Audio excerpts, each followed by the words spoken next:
Bienvenidos a los temas de formación en pláticas prematrimoniales de la parroquia San Mateo Apóstol y Evangelista. En este primer tema vamos a partir de la afirmación que hace nuestro Señor Jesucristo: amarás a tu prójimo como a ti mismo. Para amar a nuestro prójimo es necesario que nos conozcamos cada uno de nosotros, para que de esta manera podamos amar al otro. Primer tema entonces consiste en eso: conocerse a uno mismo para poder amar al otro. Dios nos ha creado con afectos, con emociones, con sentimientos. Y al crearnos con estos afectos, emociones y sentimientos, también nos ha dado libertad. Y nos ha dado las capacidades propias para poder entonces conocernos más, para reforzar las partes positivas, lo que llamaremos autoestima, pero también para poder sanar las heridas propias que a lo largo de nuestra vida se van manifestando por situaciones no agradables. También, ¿verdad? La finalidad es que si Dios nos da los elementos necesarios para poder valorarnos, para poder sanar nuestras heridas, también nos dará la empatía para poder comprendernos, para poder apoyarnos y para poder seguir creciendo como hijos de Dios. Iniciaremos entonces preguntándonos acerca de lo que es el afecto. El afecto es una disposición que tiene la persona hacia otra persona o hacia una situación. Este afecto va dirigido hacia la persona, hacia una cosa, y es esa determinación que nosotros tomamos para poder manifestar con claridad esa inclinación hacia la persona. Mientras que las emociones son experimentadas por uno mismo, estos estados de emoción a través de los cuales yo puedo expresar cómo me siento, estoy cansado, siento con alegría. Entonces, en las emociones que son experimentadas por uno mismo, nosotros manifestamos nuestra reacción ante las cosas. El afecto, por el contrario, es lo que nosotros recibimos y que a nosotros nos es complaciente. Es decir, cuando estoy con una persona que tiene detalles para conmigo, entonces cuando me preguntan, bueno, ¿y esta persona qué? Yo puedo contestar, ¿verdad? Es una persona que me da cariño, es una persona que me quiere, es una persona que me da seguridad. Entonces va encaminado al recibir, y precisamente al momento del recibir nosotros correspondemos porque encontramos ese sentido de fortaleza. Las emociones son bruscas. En general se manifiestan por reacciones que son físicas. Me pongo rojo, hay mucha sudoración, se acelera mucho el ritmo cardíaco. Estas emociones tienen su intensidad de manera alta o tienen una duración corta. Entonces, las emociones son esas reacciones bruscas, mientras que el afecto, vuelvo a repetir, es algo que uno experimenta y que pues de alguna manera se vuelve complaciente para con uno mismo. ¿Qué son las emociones? Son estados afectivos que experimentamos. Son reacciones subjetivas al ambiente, vienen acompañadas entonces de diferentes cambios, ya hemos hablado, sudoración, aceleración del ritmo cardíaco, etc. Estas emociones pueden ser positivas o pueden ser de alguna manera con tendencia negativa. Cuando hablamos de estos estados internos personales, ¿verdad? Las positivas pues son el encontrar los elementos necesarios de una motivación. Cuando son negativas, la aversión, el miedo, las circunstancias que nos rodean. ¿Qué son los sentimientos? Los sentimientos son estados afectivos del ánimo que se provocan por una emoción, como una reacción hacia una persona, un objeto, hacia un animal, hacia una situación. Estos sentimientos nos conducen a una reflexión consciente del por qué nosotros nos sentimos así. Podríamos decir entonces que los sentimientos derivan de la reflexión consciente de una emoción. ¿Por qué estoy reaccionando de esta manera? De ahí que se relacionen con las posturas que a veces el individuo tiene o que toma respecto a los hechos. Podemos decir que hay emociones positivas, hay emociones negativas. Con lo mismo sucede con los sentimientos. Hay sentimientos positivos y sentimientos negativos. ¿Cuáles son los sentimientos positivos? El afecto, la alegría, la felicidad, la gratitud, el agradecimiento, el optimismo. ¿Cuáles son algunos ejemplos de los sentimientos negativos? El malestar, el rencor, la tristeza, la envidia, los celos, la venganza.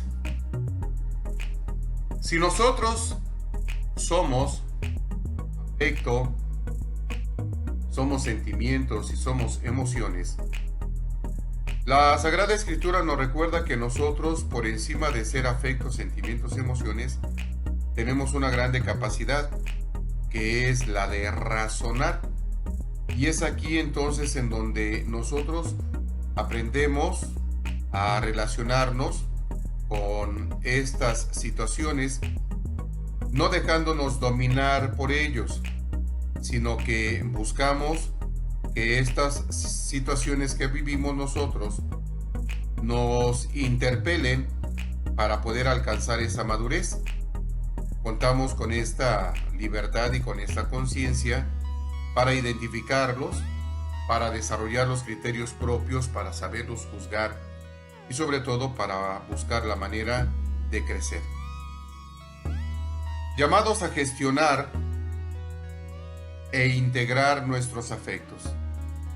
Es necesario que en nuestro interior hayamos hecho la distinción de los diferentes afectos que originan esos conflictos.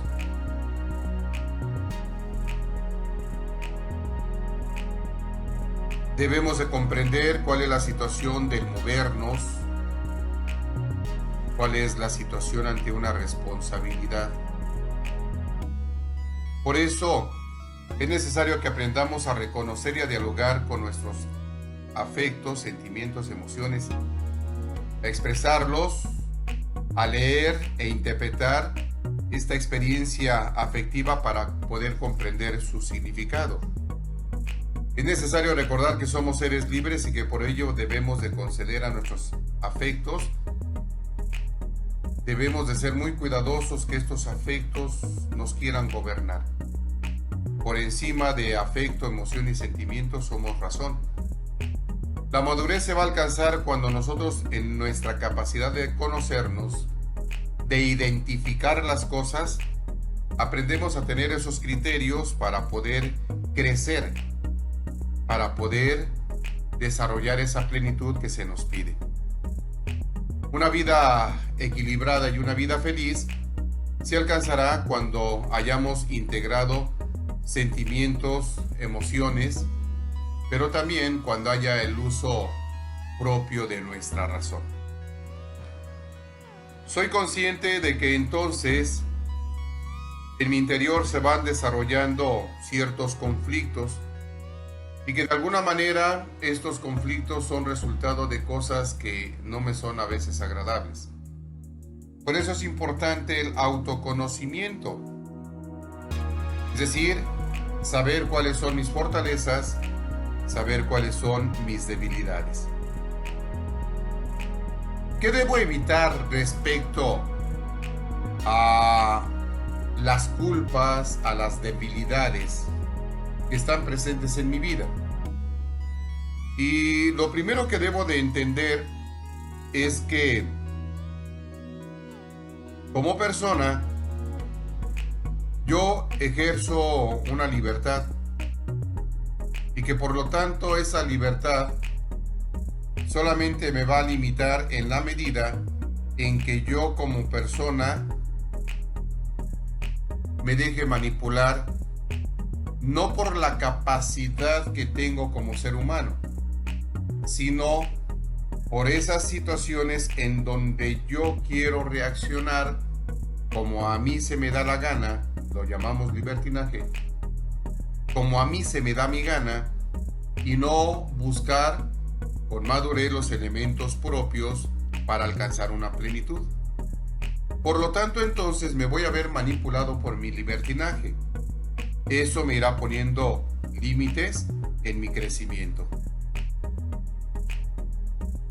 Lo primero que debo de evitar es: no puedes sorprenderte.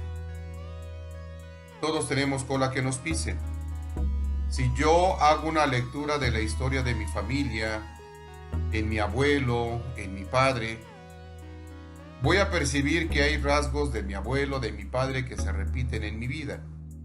Y por lo tanto, entonces no me tengo por qué sorprender, porque a veces reacciono como mi abuelo o reacciono como mi padre. Lo primero que debo de entender es que si veo algo en mi familia, debo de entender que yo también puedo estar arrastrando la misma situación. Segundo elemento, ¿qué otra cosa debo de evitar? No puedo huir. La persona que no acepta una realidad vive intranquilo. Como consecuencia, reprime, genera ese desasosiego interno y pues como no es realista, no sabe qué hacer. Construye una propia realidad pensando que él es así, cuando con tristeza vemos las manifestaciones bruscas que puede tener en el contexto de su vida. Mientras él considera que es todo un amor, los demás perciben sus actitudes agresivas. Lo tercero que debo de evitar es el desanimarme, el considerarme que soy de lo peor y que de alguna manera pues no tiene caso luchar, caminar, porque volveré a repetir lo mismo. Cuando sucede entonces en mi persona, debo de entender que ante el posible conflicto que se genera, debo de tener dos reacciones. Una reacción negativa, que es a través de la intranquilidad, el reprimir la situación, o por el lado contrario, descubrir en eso que acabo de encontrar en el contexto de mi vida la fuerza necesaria, la alegría interior, la fuerza necesaria para poder entonces percibir que me he dado cuenta de que tengo este problema, he encontrado las causas, ahora voy a trabajar para que se manifiesten los cambios necesarios. De tal forma que entonces la persona que se desanima simple y sencillamente no alcanza el cambio.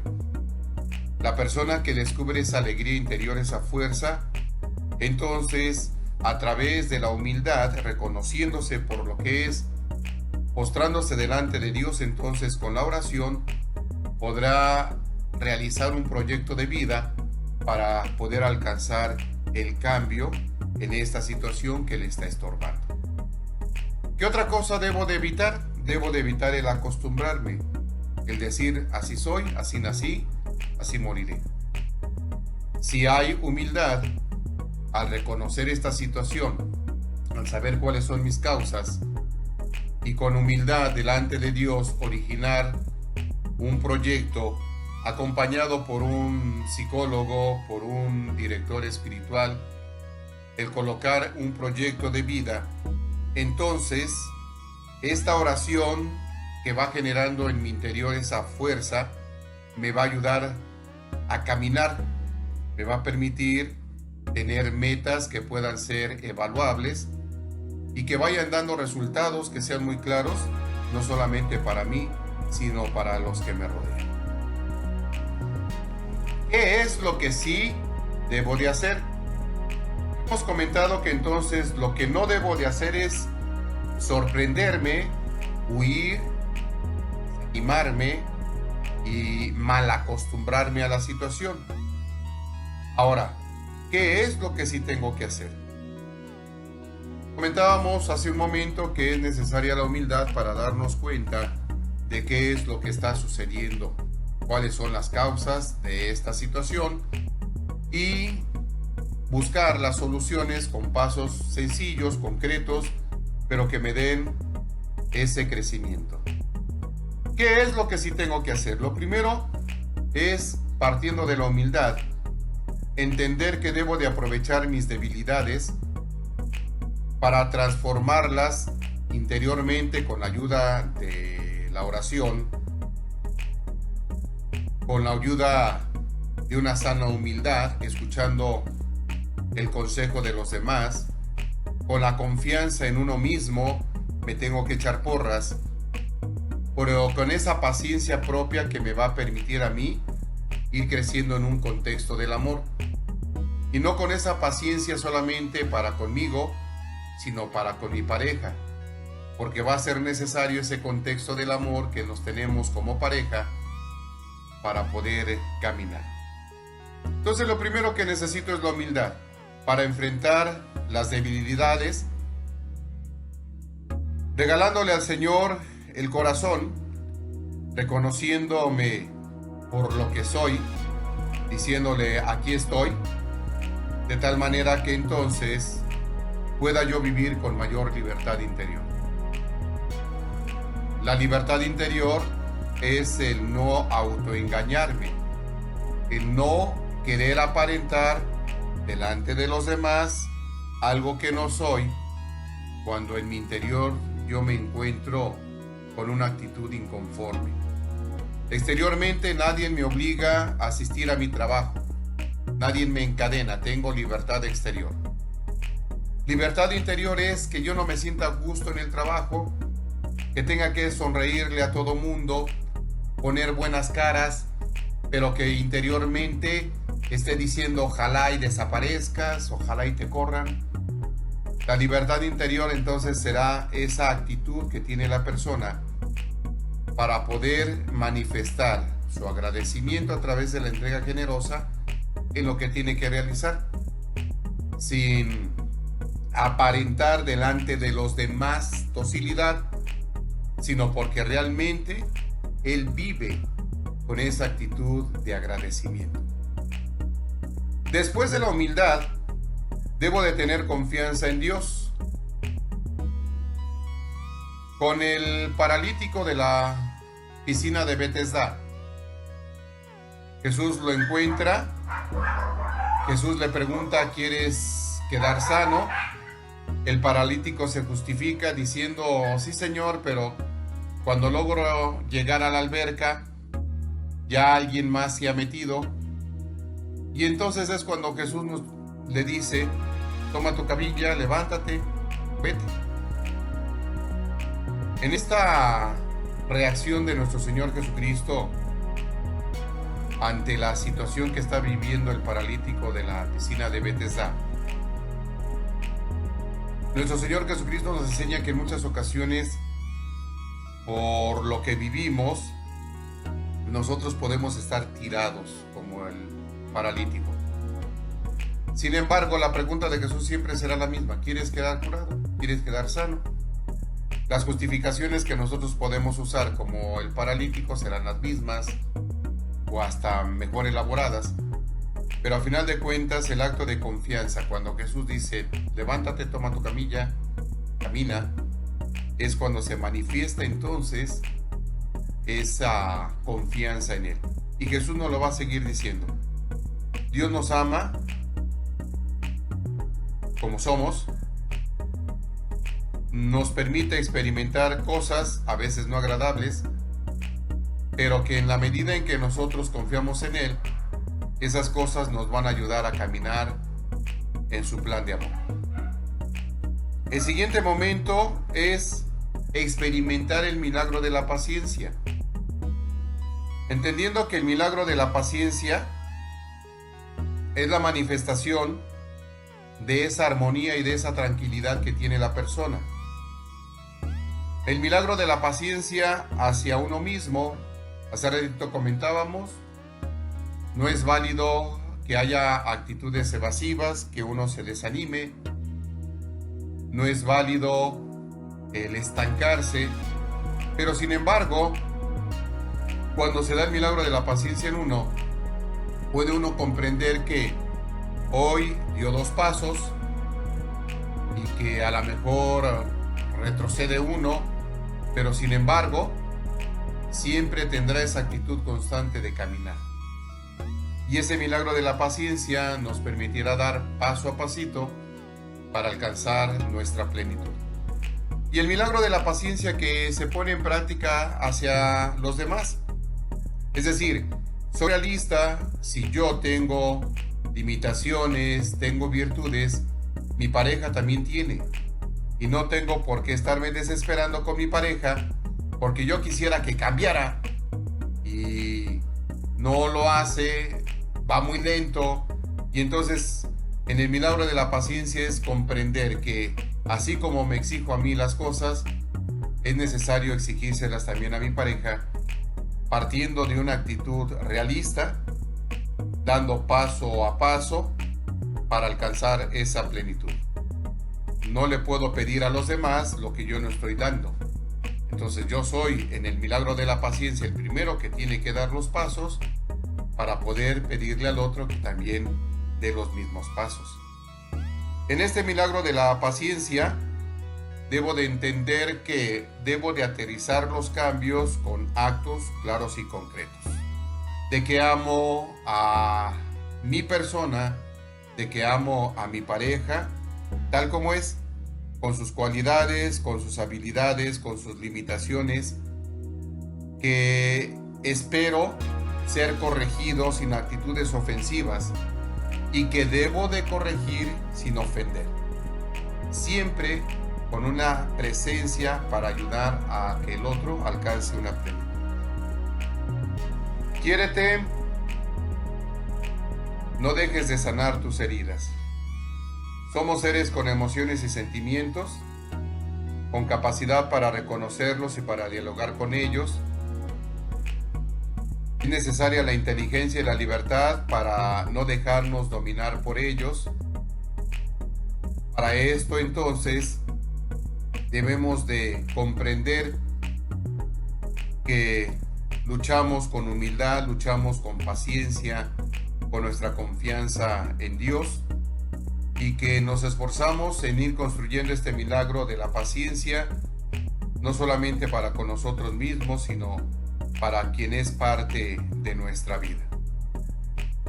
Quiérete y no dejes de sanar tus heridas, porque entonces nosotros, al momento de darle solución a nuestro conflicto, será en la medida en que nosotros vivamos con esta armonía con los demás. Comentaba hace unos momentos sobre el paralítico de la piscina de Betesda. Decía que es muy hermosa la intervención de Jesús cuando le dice: levántate, toma tu camilla, camina, échate a andar. Y encontramos la reacción del hombre que pone su confianza en él. Si parto de esta comparación, creo que sí sería necesario preguntarme cuáles son esas parálisis que impiden ser feliz y de qué manera esas parálisis que yo estoy viviendo impiden que mi pareja también sea feliz.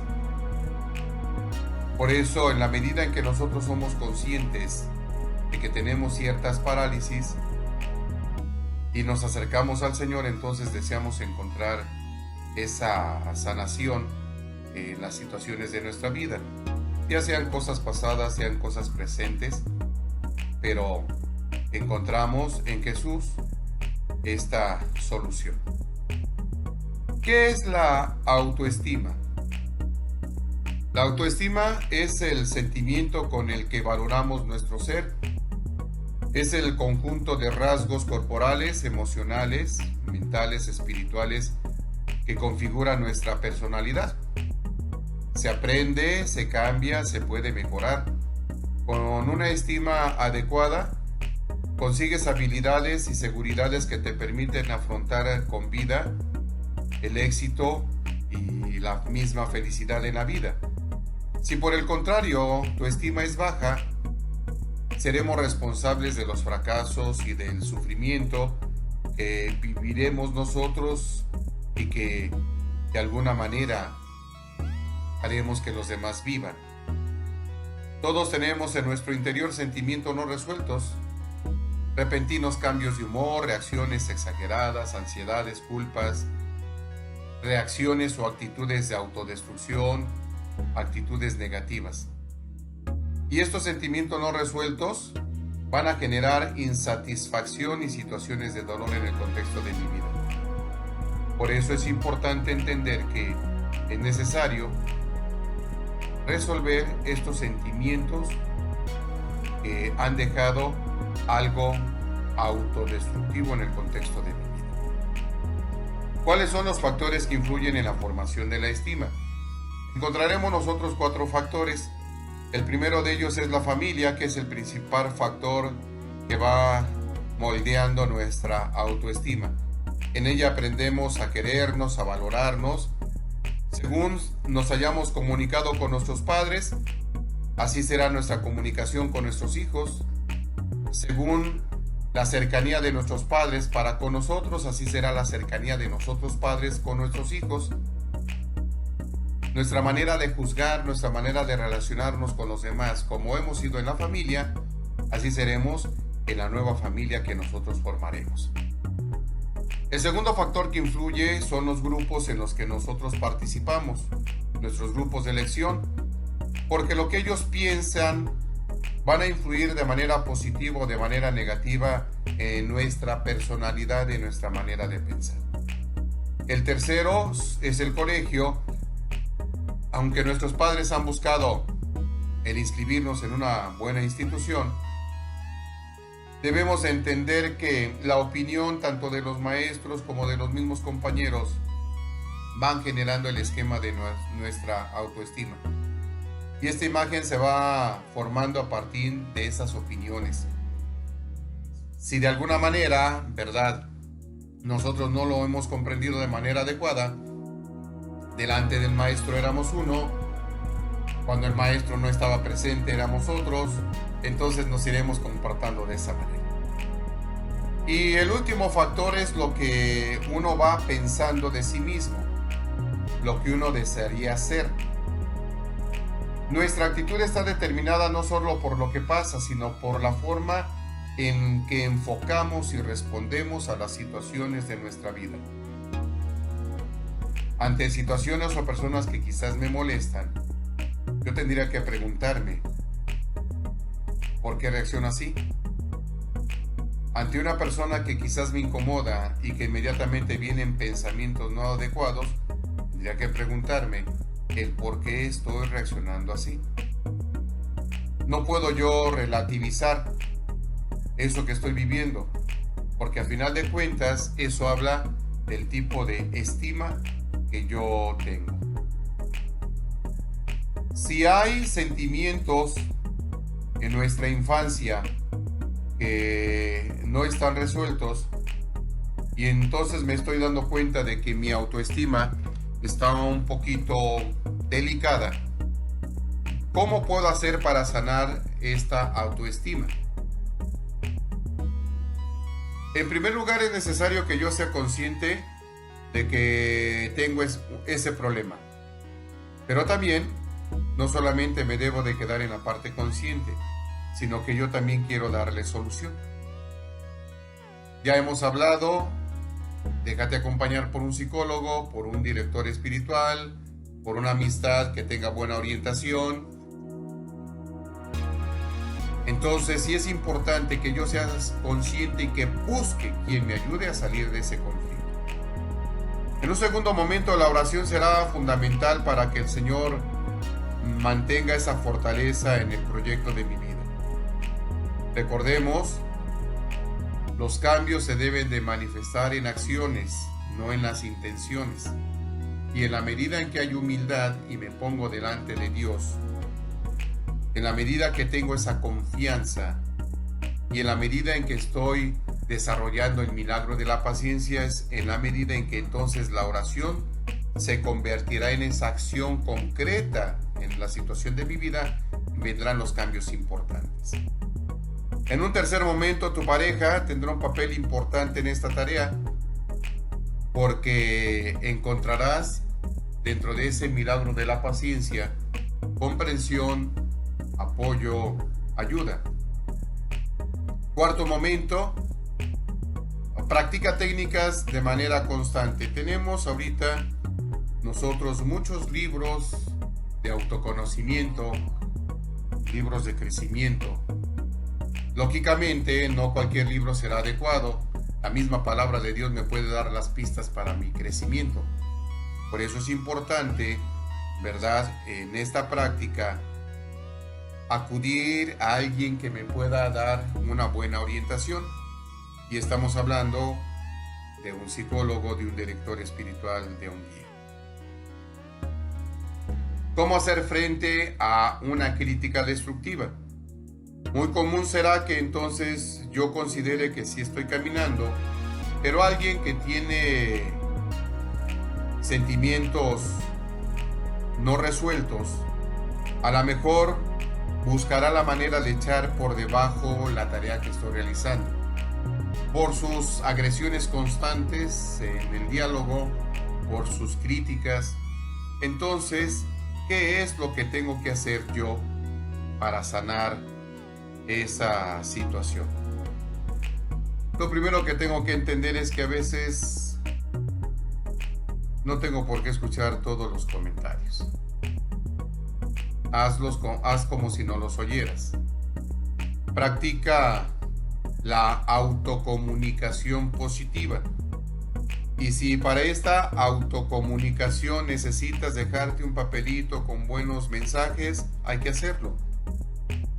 Tú puedes, échale ganas, porque en la medida en que tú pongas en práctica la autocomunicación para contigo, lo tendrás para con tu pareja. Y le dejarás también los mismos elementos para que la persona pueda valorarse y pueda seguir creciendo. Lee los mensajes de la familia. Nuestra vida, nuestra relación con los demás es como una cajita de recuerdos, en donde ahí, esa cajita que luego a veces dice sugerencia, ahí llegan los buenos comentarios y llegan también los malos comentarios. Entonces, cada vez que te digan algo bueno, anótalo. Sí puedo. Cada vez que te digan algo que no está bien, relee cuál es el motivo del por qué se te está haciendo ese comentario. Asúmelo. Y si tú consideras que efectivamente hay que caminar en eso, entonces tómalo por el lado positivo. Ahí tienes un nuevo reto en el cual vas a empezar a caminar. Si consideras que muchos de esos papelitos que te dejan en tu caja de recuerdos, de sugerencias, son críticas que en lugar de ayudarte a madurar y a crecer, son críticas destructivas, pues entonces no queda otra más que deshacerse de ese material.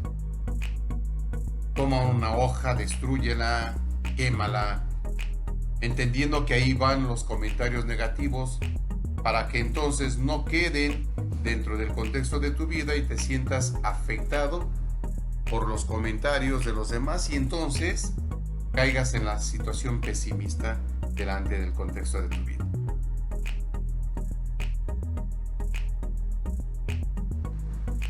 ¿Cómo sanar las heridas? El dolor físico suele aceptarse socialmente más que el dolor afectivo. Si me machuqué un dedo, ese sí me puedo quejar delante de los demás, pero cuando me sucede algo en mi interior, eso no lo puedo externar porque dentro de nuestro contexto podemos llegar a decir que no tenemos el valor suficiente como ser humano.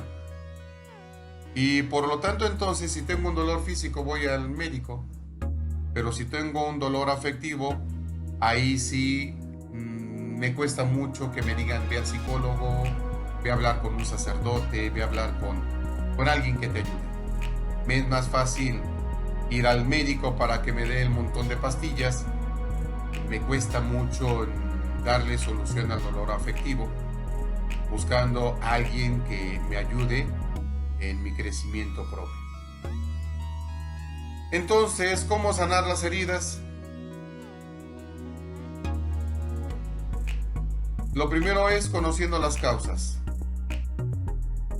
En un acontecimiento negativo voy a tener que darme cuenta de mi reacción.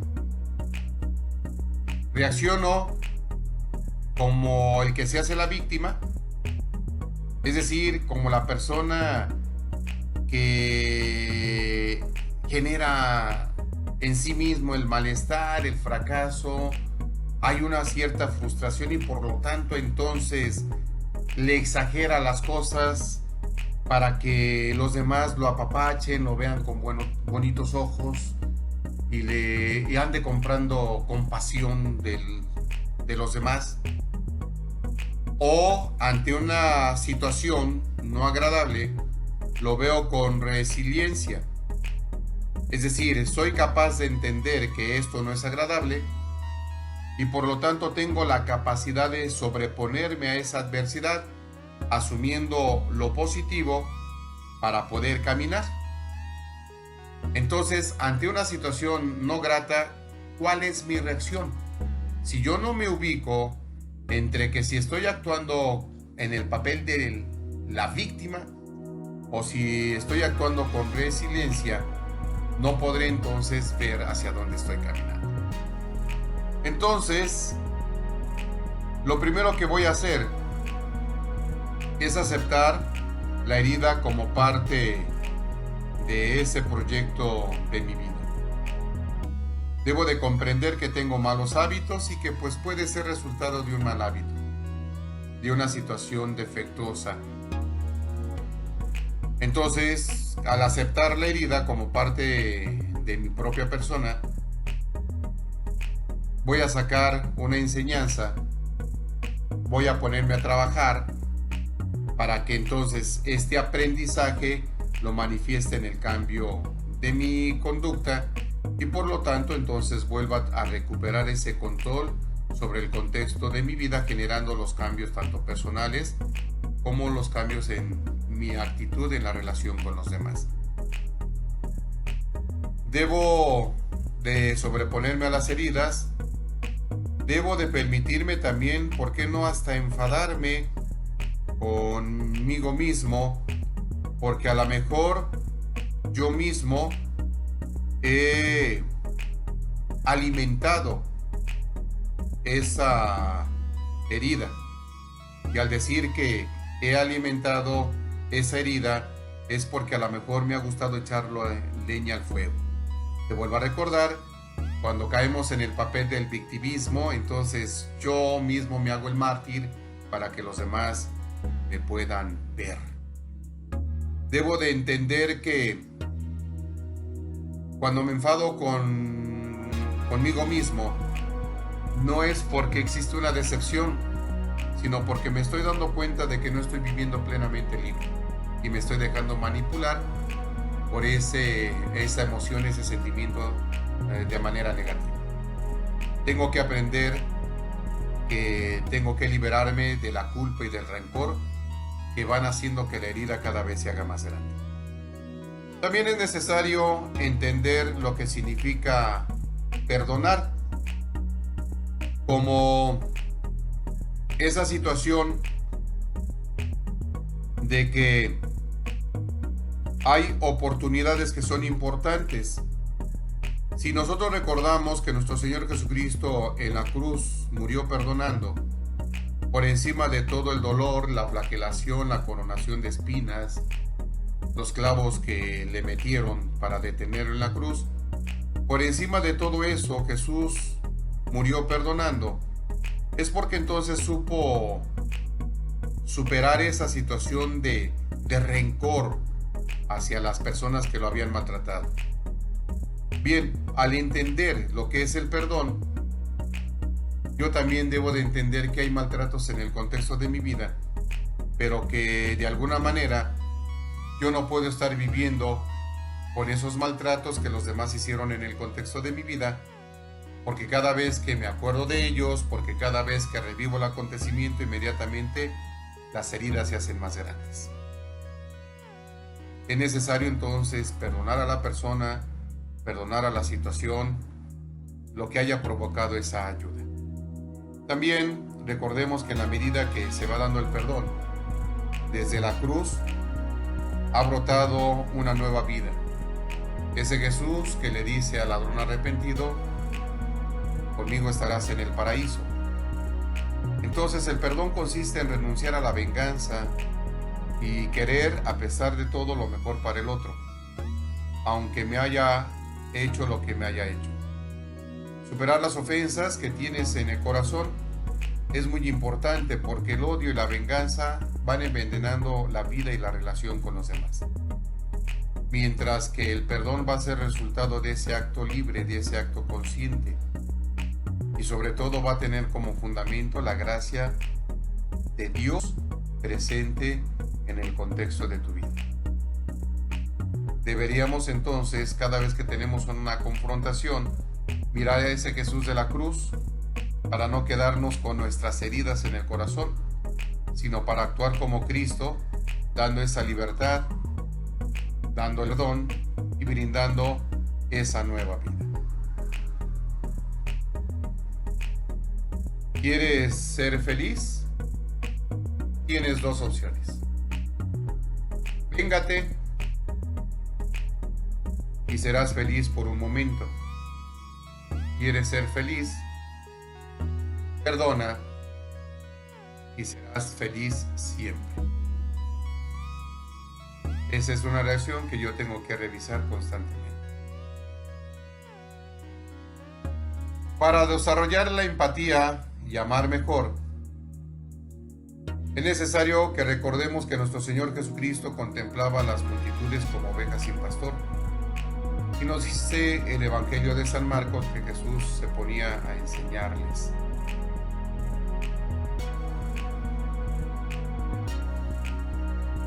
La empatía es una habilidad para entender las necesidades y los sentimientos, para entender los problemas de los demás. Es ponerse en su lugar y de esta manera responder correctamente a sus reacciones emocionales. La competencia emocional de empatía se logra cuando combinamos en el aspecto intelectual la escucha activa, en lo emocional la comprensión y en lo conductual la asertividad. Quien es empático desarrolla la capacidad intelectual de vivenciar la manera en que siente la otra persona, lo que le facilita la comprensión del porqué de su comportamiento y le faculta para tener un diálogo con el otro con un estilo de interacción positiva para ambos, respetando lo que piensa, lo que siente cada uno y buscando acuerdos de mutuo beneficio. Pero ¿cómo le hacemos para desarrollar esta empatía?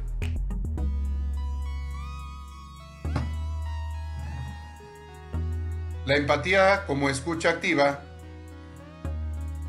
Y aquí sí sería necesario preguntarme algunas cosas. Cuando mi pareja me está hablando de algún tema, yo lo escucho de manera activa, le presto atención, doy consejos o soluciones prácticas y a veces sin que el otro me lo esté pidiendo, tomo esa iniciativa.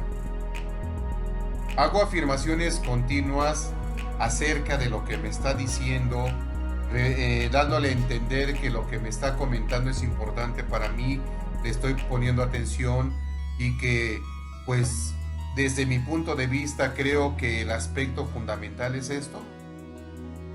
Se nota esa actitud de escucha. La empatía en cuanto a la comprensión.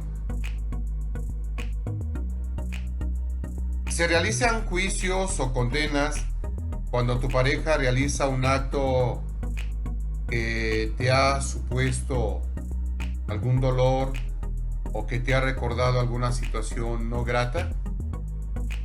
¿Comprendes con naturalidad que la pareja tiene cualidades y también tiene defectos? ¿Encuentras dentro de esa relación que tienes con tu pareja una reacción inapropiada ante cosas que tú no realizarías? ¿Haces sugerencias para que tu pareja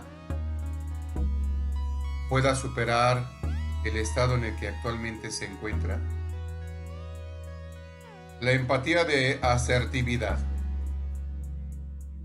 Mides tus palabras en la manera en cómo tienes que decir las cosas. Eres poco delicado para decirlas. ¿Te has sentido en alguna ocasión intimidado por cómo te han dicho las cosas? ¿Te has encerrado en tu burbuja? ¿En alguna ocasión has dejado de comunicar algo porque consideras que es absurdo o porque los demás pues simple y sencillamente no tienen ese interés en lo que vas a decir? Es necesario que entendamos que ser empático no es que las personas piensen como yo, sino que la persona tenga esa conexión sincera, en donde la persona se pone en mis zapatos, en donde la persona se hace presente para ayudarme, para consolar.